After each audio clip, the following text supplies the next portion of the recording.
Hello. So, several hours ago, I went to the library and then I came home and I showered because I had come from the gym. And then some guy was here to take a tree out of my yard that is fucking dead because some other guy trimmed it too much like a year and a half ago.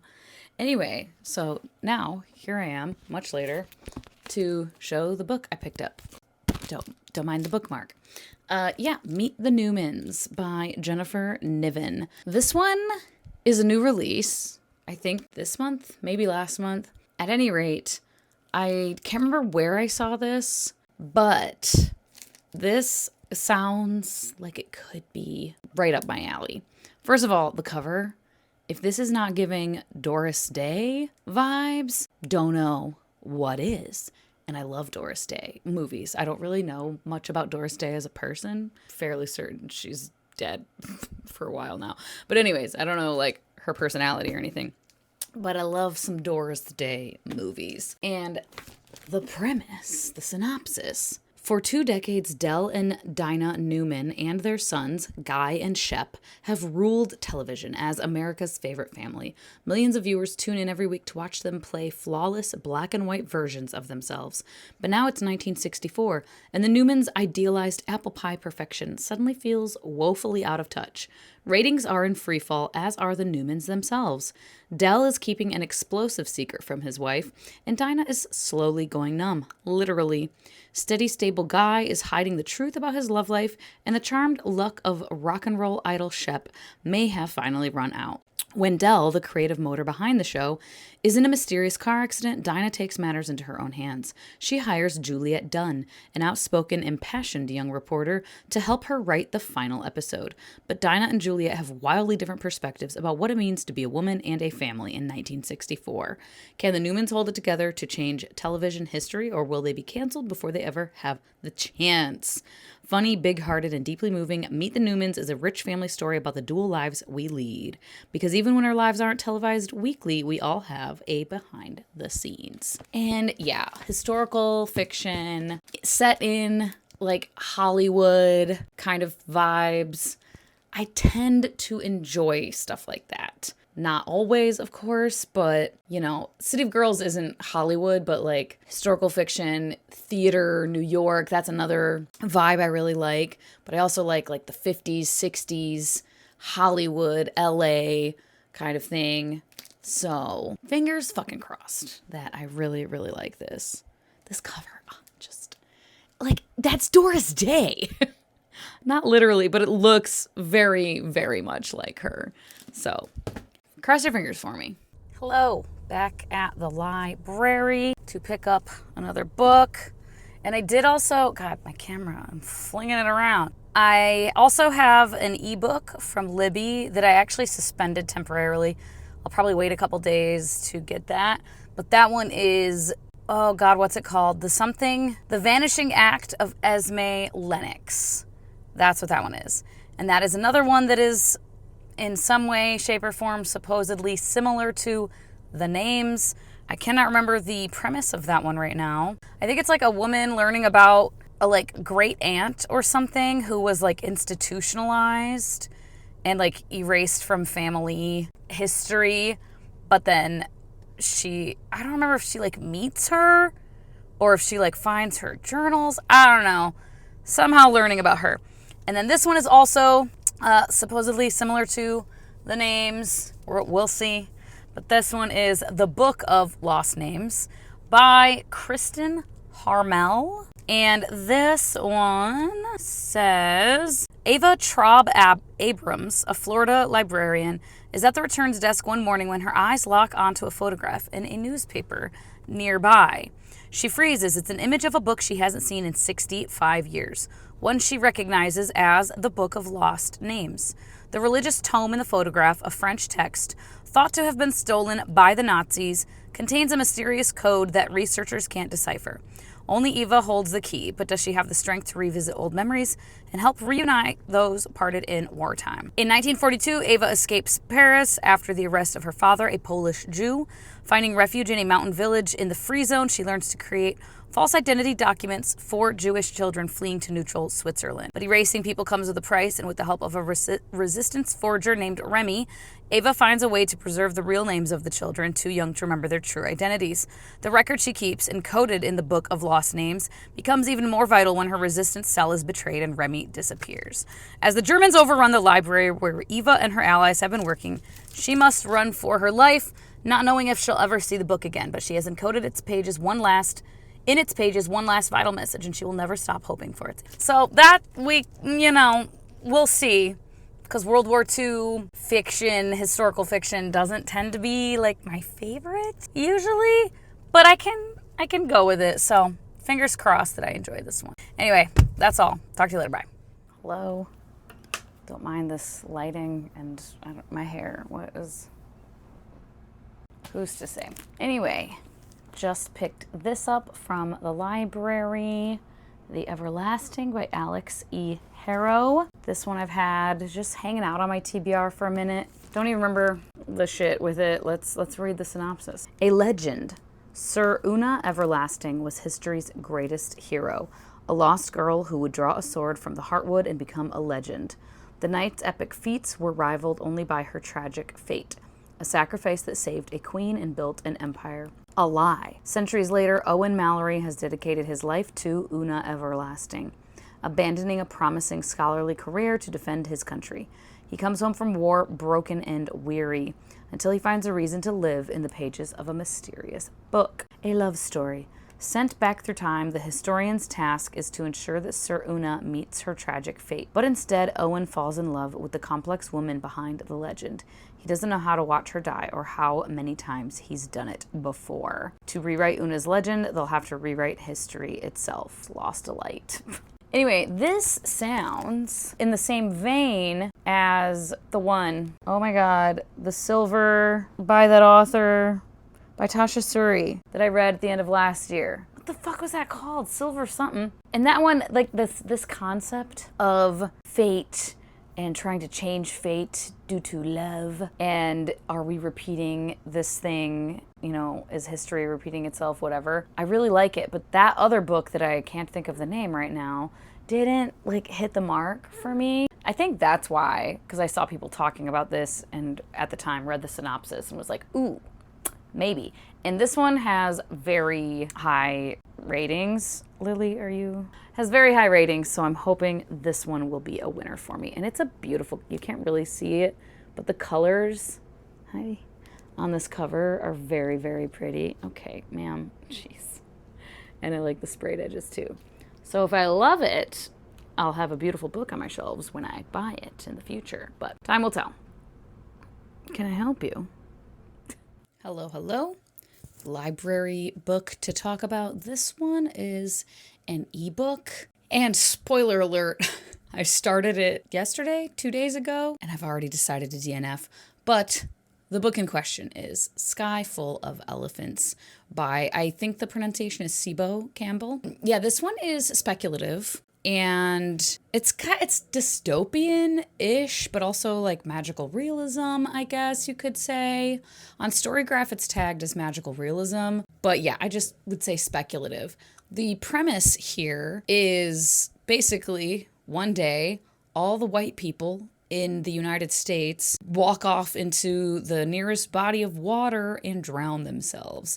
And then it's what does the world look like after this? And how is it for the main character and the various characters throughout, whatever. Very interesting premise. I was intrigued, and yeah, like I said, I won't get too much into it. This isn't a review, but I did ultimately decide to DNF for reasons. But yeah, anyways, that's the book, ebook version. Got it on Libby. That's all for now. Hello. I have a new library book. I hope you can hear me okay. I have the microphone attached to my thing. Oh, and there's a person next to me. Fucking cute. Okay, the book that I picked up is Witch Queen Rising by Savannah Stevens? Unclear. I've seen this one around. I think I had it on my larger kind of loosely anticipated releases list. If not my anticipated release, I don't know. I saw it though, and then I've seen a few people talk about it, and then I think most recently Correct me if I'm wrong. I'm pretty sure I saw Bree from Locked Booktition actually read it. Unclear. Why does my face look so red? Or is it just my glasses? They're polarized, and I feel like my face looks red compared to the rest of my body. Whatever. Anyways, the synopsis for this one. For New Orleans witchkin, there is no greater honor than to become the prime, chosen to rule, but the title is meant to pass between two rival houses of magic, not to the wayward daughter of the former prime who died under mysterious circumstances. As a girl, Seraphine Barreau was dubbed the Tick Witch for her ability to feed on magic and make it her own. Even among those who alter fate and manipulate reality, she was a powerful outcast, feared and misunderstood by her people. Now dragged back to continue the legacy that nearly destroyed her, Fiend has her work cut out for her. She must earn the respect of her people, navigate the politics of the paranormal communities residing in her city, and heal a broken heart, all the while battling a parasitic curse poisoning witchkin. Between her werewolf ex, power-hungry vampires, and the skeletons in her family's closet, Fiend must learn to make peace with her past to save her and all of Witchkin's future. And it sounds like, and I'm pretty sure if it was Bree, whoever I saw talk about it most recently was saying that it sounds like True Blood or the originals, but like from the witch's perspective more so than from the vampire's perspective, which is what we got. But it definitely does sound like those vibes, and I am here for the originals vibes. And I love this cover. This is so pretty. There is a little scrap. There's a little scratch right there on this library copy, but yeah, I'm excited. Hopefully I like it. Hello. I look the way I look. It's whatever. Very, very fatigued, but I just got home. I was running errands and went to the gym very briefly because I'm literally so tired that I couldn't really do a workout. Haven't been feeling well this week and my body is over it. But I also went to the library and picked up Emma by Jane Austen. I have never read Emma. I have seen the one movie with Anya Taylor-Joy. Quite enjoyed it. I liked Emma as a character. She's her. But I've never read the book, and it's been a while since I picked up a classic.